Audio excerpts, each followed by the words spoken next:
அஸ்ஸலாமு அலைக்கும். நான் வேட்டை ஏஐ ரிசான.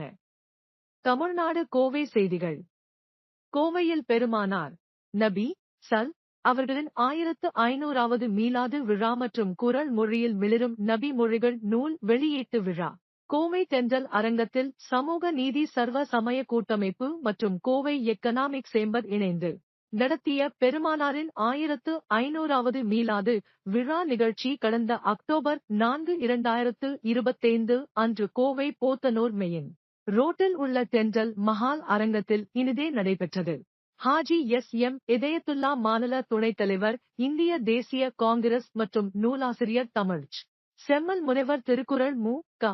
அன்வர் பாட்ஷா அவர்களும் வெளியிட பிரபஞ்ச அமைதி சேவாசிரமம் குருஜி சிவாத்மா அவர்களும் மௌலானா கலீல் அகமத் முனீரி, மௌலானா மவுலவி சேலம் அபுதாஹிர் பாகவி ஹஜரத், சமூக நீதி கூட்டமைப்பு தலைவர் ராம வெங்கடேசன், செயலாளர் ஜி.எம். ரஃபீக், திருக்குறள் ஆய்வு கழக துணைத் தலைவர் கோட்டீஸ்வரன், ஆடிட்டர் கலிமுத்தீன், தணிக்கை ராஜேந்திரன், செயற்குழு உறுப்பினர் திமுக பேராசிரியர் சுரேஷ் கண்ணன், மனித உரிமைகள் கழகம் திரு ராஜேந்திரன், பசுமை தேசம் திருமதி வசந்தி, பட்டிமன்ற பேச்சாளர் சேலம் டி.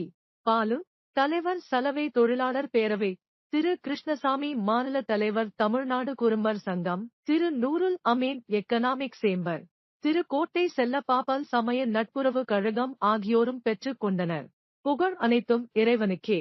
விழாவில் தமிழ்கரசின் திருவள்ளுவர் விருதாளர் தமிழாசான், குறள் யோகி முனைவர் மு.க.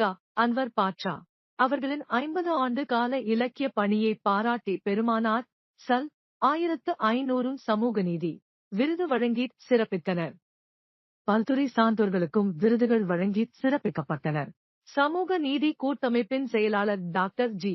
முகமது ரஃபீக் விழா ஏற்பாடுகளை சிறப்பாக செய்து இருந்தார். நிறைவாக நாட்டு பண்ணுடன் விழா இனிதே நிறைவு பெற்றது.